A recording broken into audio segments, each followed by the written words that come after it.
From Washington, this is VOA News.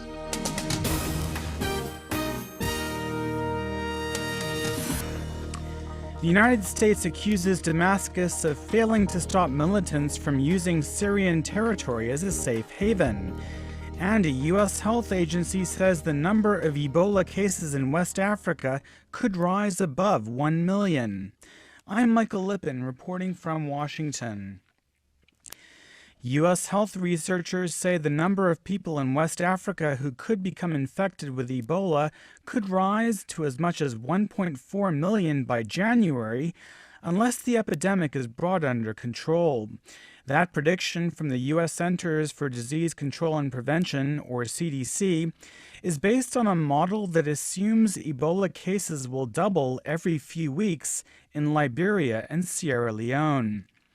The CDC said its highest projection for the number of cases will become very unlikely if authorities implement new steps to combat Ebola.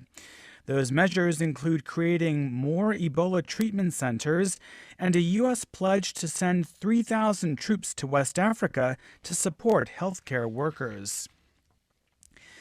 The United States says it has launched its first airstrikes on Islamic State militants inside Syria because it believes Damascus cannot and will not stop the group from using Syrian territory as a safe haven. The United States and several of its Arab allies carried out a wave of airstrikes in Syria targeting the Islamic State group and a separate al-Qaeda militant faction early Tuesday. U.S. officials described the operation as very successful. U.S. Ambassador to the United Nations Samantha Power wrote a letter to UN Secretary General Ban Ki-moon on Tuesday saying the Islamic State uses safe havens inside Syria to train, finance, and attack civilians in neighboring Iraq. This is VOA News. The United Nations Children's Fund, or UNICEF, says the suffering of children in conflicts around the world has become a more serious problem than physical and psychological abuse of children in areas without conflict. Lisa Schlein has the story from Geneva. UNICEF Child Protection Programs Chief Susan Bissell says far too many children around the world are caught in situations of conflict where they are killed, maimed, and subjected to untold horrors. We're saying at present, though, I suspect this is an underestimation, that about 1 billion children live in countries and territories affected by conflict. It sort of feels like the world is falling apart for children. Since the war in Syria broke out in March 2011, the United Nations estimates more than 100,000 people have been killed.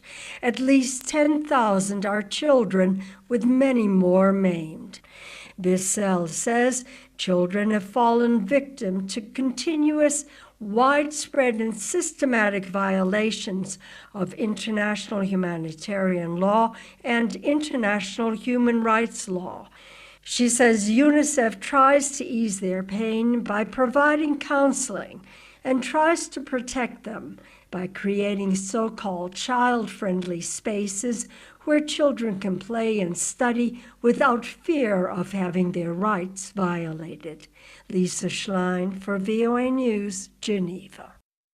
The Vatican has put its former ambassador to the Dominican Republic under house arrest on charges of sexually abusing children. Vatican authorities removed Polish-born Archbishop Józef Wojciechowski from the clergy in June after a church disciplinary body found him guilty of the charges. He now faces a separate criminal trial for child sex abuse. It is the first time a senior Vatican official has faced criminal sex abuse charges that could lead to imprisonment. Pope Francis has said no one in the church will have immunity when it comes to allegations of abusing children. The Obama administration says it has taken a first step to discourage U.S. companies from moving their tax residents overseas to reduce their tax burden. The U.S. Treasury Department has announced new regulations designed to limit the ability of companies to seek refuge in lower taxation countries through corporate inversions. Under such a maneuver, a U.S. business can acquire a foreign company and assume that company's identity for tax purposes. The Treasury Department says it will make it harder for U.S. businesses to move overseas by tightening ownership requirements. And Israeli and Palestinian negotiators have agreed to resume talks late next month on cementing a 4-week-old ceasefire between Israel and militant-run Gaza Strip. Tuesday's agreement came as both sides met separately with Egyptian mediators in Cairo.